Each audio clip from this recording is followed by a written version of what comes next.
2025 இங்கிலாந்துல நடக்க போற கபடி உலக கோப்பை அங்கீகரிக்கப்பட்டதில்லை. இன்டர்நேஷனல் கபடி ஃபெடரேஷன் இன்னுமே அப்ரூவல் கொடுக்கல. ஆனா அது மட்டும் இல்லாம 2 PKL ஸ்டார்ஸ் மேல இன்டர்நேஷனல் கபடி ஃபெடரேஷன் லீகலா ஆக்ஷன் எடுக்க போறாங்க. சோ என்ன ஏதுங்கிற எல்லா விஷயத்தையும் டீடைல்டா பார்க்கலாம். சோ வீடியோ ஸ்கிப் பண்ணாம பாருங்க. புதுசா பாக்குறீங்கன்னா சேனலை சப்ஸ்கிரைப் பண்ணிட்டு இந்த வீடியோக்கு ஒரு லைக் கொடுத்துக்கோங்க. இன்னைக்கு இன்டர்நேஷனல் கபடி ஃபெடரேஷன் ஒரு அபிஷியலான அனௌன்ஸ்மெண்ட் கொடுத்திருக்காங்க. ஸோ என்ன அப்படின்னு கேட்டிங்கன்னா 2025ஆம் ஆண்டு இங்கிலாந்தில் நடைபெறும் கபடி உலகக்கோப்பை 2025 அங்கீகரிக்கப்படாதது என்று இன்டர்நேஷனல் கபடி ஃபெடரேஷன் அறிக்கை வெளியிட்டிருக்காங்க.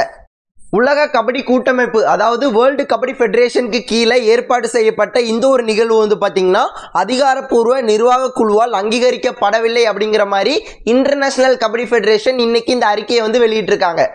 அண்ட் என்ன அப்படின்னு கேட்டிங்கன்னா 2025 கபடி வேர்ல்டு கப் இங்கிலாண்டில் நடக்க போது அதுக்கு ரிலேட்டடாக நிறைய அப்டேட்ஸ் நம்ம பார்த்துருப்போம். அண்ட் அது எதுவுமே பார்த்தீங்கன்னா இன்டர்நேஷனல் கபடி ஃபெடரேஷன் அப்ரூவல் பண்ணலை, அங்கீகரிக்கப்படலை அப்படிங்கிற மாதிரி இப்போதைக்கு இன்னைக்கு காலையில் ஒரு அறிக்கை வெளியிட்டிருக்காங்க. அண்ட் இந்த அங்கீகரிக்கப்படாத விஷயங்கள் எல்லாத்தையுமே பரப்பி விட்டது யார் அப்படின்னு கேட்டிங்கன்னா வேர்ல்டு கபடி ஃபெடரேஷனுக்கு இணையான ஒரு சர்வதேச குழு பார்த்தீங்கன்னா மார்ச் 17ஆம் தேதி 24ஆம் தேதி வரைக்கும் கபடி வேர்ல்டு கப் இங்கிலாண்டில் நடக்க போகுது. அண்ட் அது மட்டும் இல்லாமல் 6-7 நாள் கிட்ட டோர்னமெண்ட் நடக்க போகுது. 60 மேட்சஸ் கிட்ட பிளே பண்ண போகிறாங்க. இந்தியா, பாகிஸ்தான் போன்ற நாடுகள் பங்கேற்க போகிறாங்க அப்படிங்கிற மாதிரி நிறைய ரூமர்ஸ் பார்த்தீங்கன்னா ஸ்ப்ரெட் பண்ணி விட்டாங்க. பட் இது எதையுமே இன்டர்நேஷனல் கபடி ஃபெடரேஷன் பார்த்தீங்கன்னா அங்கீகரிக்கப்படலை. ஓகேங்களா? அதாவது இந்த மாதிரி வேர்ல்டு கப் பார்த்தீங்கன்னா பிரிட்டிஷ்ல நடக்குது. இந்த டோர்னமெண்ட்டுக்கு இன்டர்நேஷனல் கபடி ஃபெடரேஷன் இன்னும் அப்ரூவல் பண்ணலை, அதாவது அங்கீகரிக்கப்படலை அப்படிங்கிறத தான் இன்னைக்கு காலையில் ஒரு அறிக்கையில் வெளியிட்டிருக்காங்க.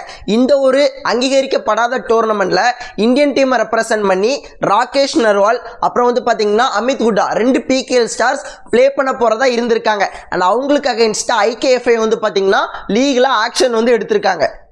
அண்ணா இவ்வளோ நேரம் எக்ஸ்பிளைன் பண்ணது உங்கள் எல்லாருக்குமே டீட்டெயிலாக தெரிஞ்சிருக்கும், புரிஞ்சிருக்கும் அப்படிங்கிற மாதிரி நினைக்கிறேன். ஸோ கண்டிப்பாக உங்களுக்கு புரிஞ்சிருக்கும் அப்படிங்கிற மாதிரி நம்புகிறேன்.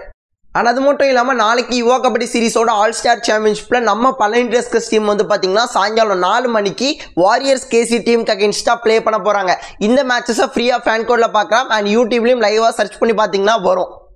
அண்ட் நாளைக்கு பழனி டஸ்கஸ் டீமுக்கு மேட்சஸ் ஈஸியாக இருக்க போகிறதில்ல. ஏன்னா வாரியர் KC பார்த்தீங்கன்னா ஒரு ஸ்ட்ராங்கான டீம், நம்ம போலில் 2வது இடத்துல இருக்காங்க, ஒரு ஸ்ட்ராங்கான டீம். ஓகேங்களா? அண்ட் அந்த டீமில் ஒரு மெயின் பிளேயர் பார்த்தீங்கன்னா சுஷில் காம்ரேக்கர். ஸோ PKL எல்லாத்துலேயுமே இப்போ பெங்கால் வாரியர்ஸ் டீமுக்காக ப்ளே பண்ணி கொடுத்துருப்பார். ஸோ அவர் நல்ல ஒரு பிளேயர். ஸோ நாளைக்கு அந்த மேட்சை கண்டிப்பாக ஜெயிச்சோம் அப்படின்னா ஒரு வேற லெவலில் கான்ஃபிடன்ஸ் கிடைக்கும். அண்ட் நாளைக்கான மேட்ச் ஹோப் நம்ம ஜெயிப்போம் அப்படிங்கிற நம்பிக்கையோட இந்த வீடியோவை முடிக்கிறேன். ஸோ வீடியோ ஸ்கிப் பண்ணாமல் இவ்வளோ நேரம் பார்த்தவங்க எல்லாருக்குமே நன்றி. இதே போல் நல்ல வீடியோவில் நாளைக்கு பார்க்குறேன். Tata, bye bye, see you நண்பா.